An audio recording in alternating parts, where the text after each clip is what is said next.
Microlearning is at the crux of the intergenerational difference that manifests as new generations pour into the workforce. Microlearning can bridge the generational divide that exists in employee learning styles. But what is microlearning beyond short training segments? Let's look at 4 microlearning strategies that help create effective employee training. Tell a story with microlearning to make the learning experience more engaging. Use microlearning to design around moments of need to make the learning experience more effective. When the outcome is behavioral changes rather than knowledge, design learning experiences that focus on micro-behavioral changes. Add simple calls to action at the end of your training that can be done right away to provide a tangible achievement. Now let's look at these strategies in more detail. Create aha moments by hooking employees with an emotional connection to the content by telling a story from their perspective. This will appeal to their sense of identity and increase the engagement and retention by allowing them to easily pinpoint how the content is relevant to their role. Designing learning experiences that provide short hands-on activities, scenarios, and application-based case studies that apply directly to employees is a great way to create personalized learning experiences and micro-learning nuggets. Imagine that you're an instructional designer at DoorDash and the company is having issues with their drivers getting in accidents because they're texting customers. DoorDash wants to retrain their drivers on what to do in the event that they need to contact a customer while they're driving.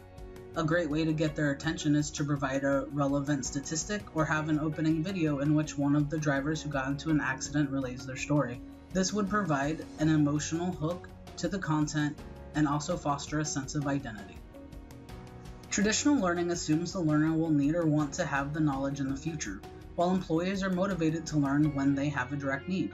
Use these moments to design micro-learning experience by providing on-demand, just-in-time learning solutions. These can be everything from a quick reference guide to a short video, depending on the needs of the audience.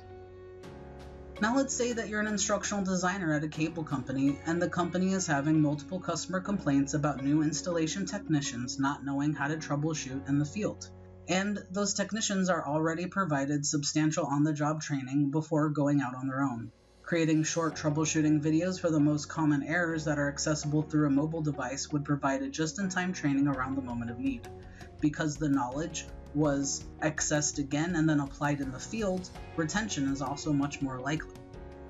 The purpose of training isn't always knowledge. Sometimes the goal is to change behaviors in employees, such as how to mitigate cybersecurity risks.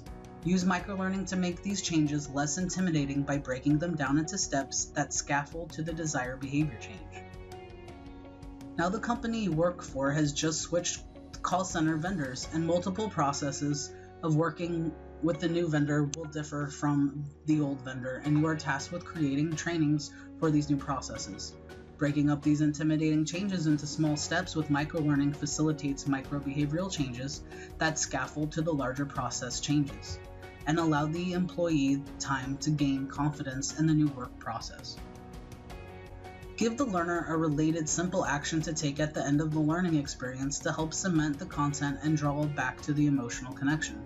A call to action will help employees feel they have accomplished something tangible and made an immediate improvement.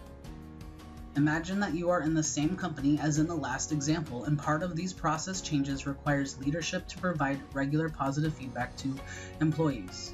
Place a call to action at the end of your training, asking leadership to provide positive feedback to an employee that very day, and require them to certify that they have.